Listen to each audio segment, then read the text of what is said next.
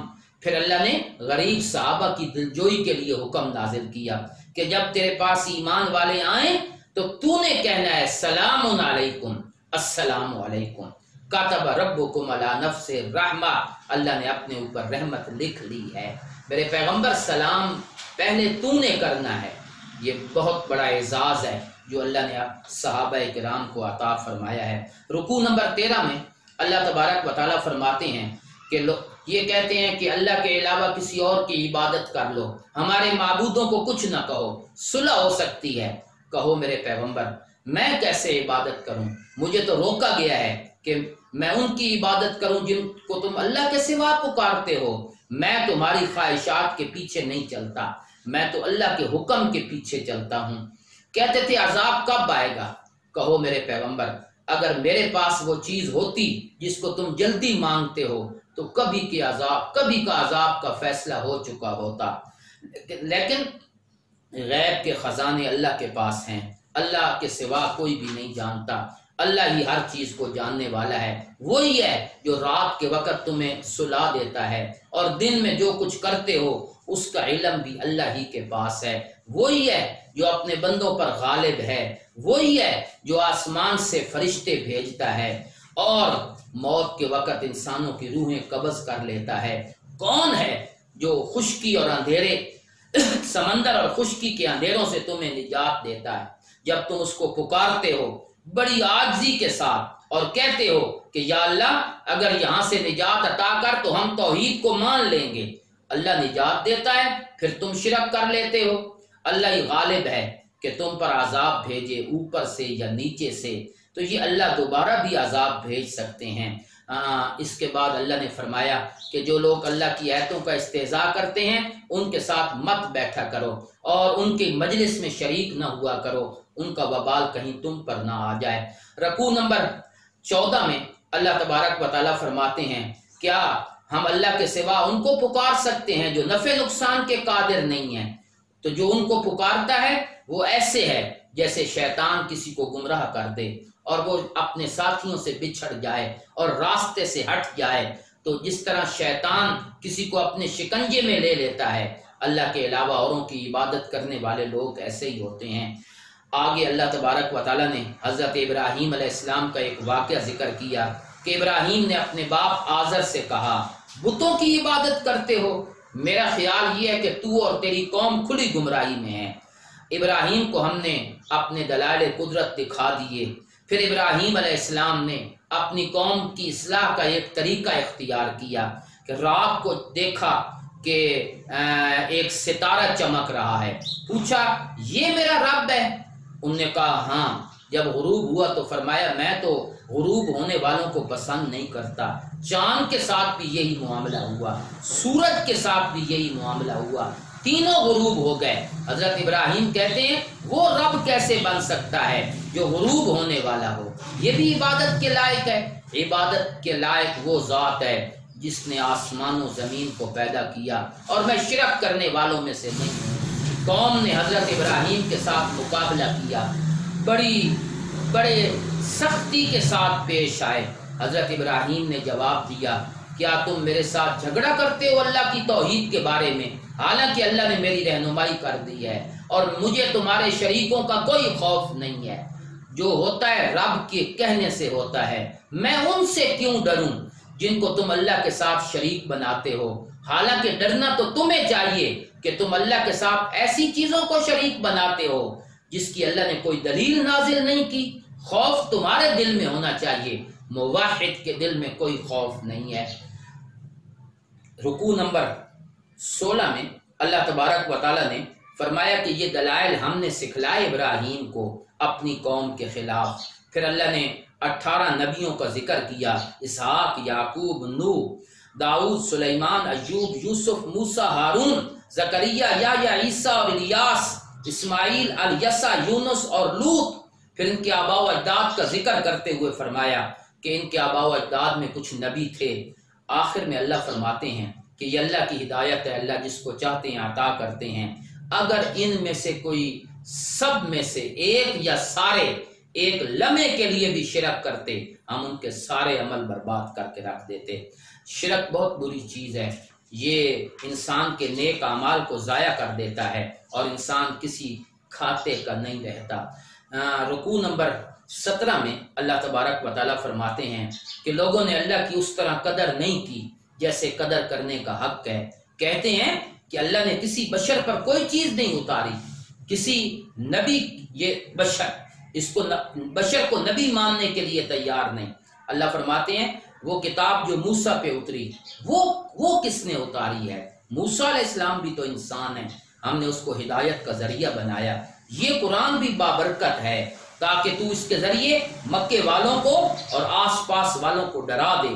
اور اس سے بڑا ظالم کون ہے جو اللہ پہ جھوٹ کھڑتا ہے اور ایسی چیز کی نسبت کرتا ہے رب کی طرف جو رب نے کہی نہیں۔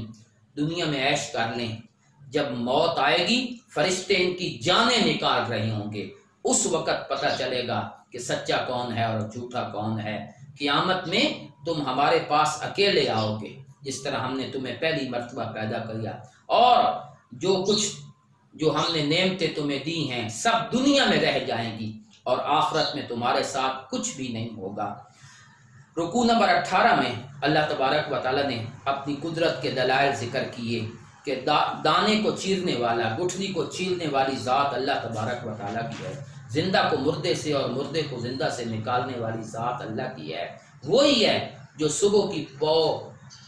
صبح کی روشنی کو پیدا کرتا ہے اور رات کو سکون بنایا، سورج اور چاند کو حساب کتاب کے لیے بنایا، ستارے وہ تمہاری رہنمائی کرتے ہیں۔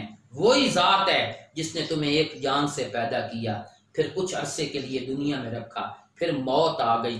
وہی وہ ذات ہے جو آسمان سے پانی اتارتی ہے، پھر اللہ اس سے ہر قسم کی نبات، انگوریاں پیدا کرتے ہیں سبز، پھر اس سے دانے نکلتے ہیں ایک دوسرے کے اوپر چڑھے ہوئے، کھجوریں ہیں ان کے خوشے ہیں، پھر باغات ہیں انگوروں کے، زیتون اور انار ایک دوسرے سے ملنے والے ہیں، کچھ نہیں ملنے والے۔ دیکھو تو صحیح اس کے پھل کو، جب وہ پھل لائے پھر اس کے پکنے کی کیفیت کو دیکھو۔ یہ سب اس بات پہ دلالت کر رہی ہیں کہ اللہ کے سوا کوئی الہ اور معبود نہیں ہے۔ کمال یہ ہے کہ لوگوں نے اللہ کے شریک بنا لیے ہیں، اور وہ بھی جنات کو، حالانکہ ان کا خالق اللہ ہے، اور انہوں نے رب کے بیٹے اور بیٹیاں بنا لی جس کی ان کے پاس کوئی دلیل نہیں ہے۔ 19ویں پارے میں اللہ تبارک و تعالیٰ نے اپنی دلائل قدرت کو آگے بڑھاتے ہوئے فرمایا، زمین و آسمان کو پیدا کرنے والا میں ہوں، میری کوئی اولاد نہیں، کوئی بیوی نہیں، وہ ہر چیز کا خالق ہے۔ پھر دلائل کا ثمرہ بیان کیا، یہی تو اللہ ہے جو تمہارے رب ہیں، جس کے سوا کوئی الہ اور معبود نہیں ہے، لہٰذا اللہ ہی کی عبادت کرو۔ کائنات کی سارے آنکھیں مل کر اللہ کا ادراک نہیں کر سکتی، اور اللہ وہ ذات ہے جو کائنات کی ایک چیز کا ادراک کرتا ہے۔ دلائل ہم نے بیان کر دی ہیں، اب جس کی مرضی مانے، جس کی مرضی نہ مانے۔ میرے پیغمبر آپ اس وحی کی اتباع کریں جو آپ کی طرف، اپنے رب کی طرف سے آئی ہوئی ہے، جس کا بنیادی مضمون یہ ہے کہ لا الہ الا ہو، اللہ کے سوا کوئی الہ نہیں ہے۔ اور یہ مشرک لوگ جو شرک کرتے ہیں، یہ شرک میں مبتلا ہیں۔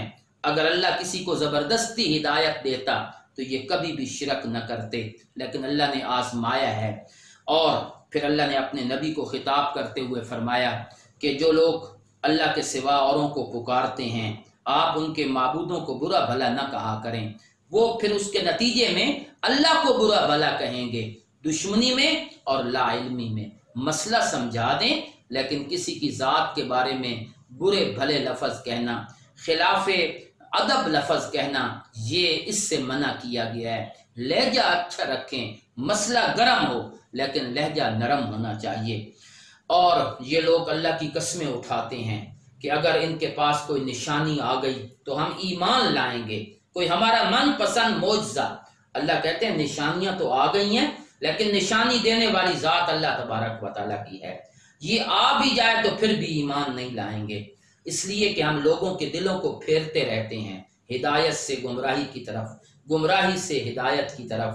اور یہ اپنی سرکشی میں مگن رہتے ہیں اور اندھے بنے رہتے ہیں۔ جو ضد کے اس درجے پر آ جائے ان کے لیے ہدایت کے راستے بند ہو جاتے ہیں۔ اللہ مجھے اور آپ کو قرآنی تعلیمات پہ عمل کرنے کی توفیق عطا فرمائیں۔ وما علینا الا البلاغ المبین۔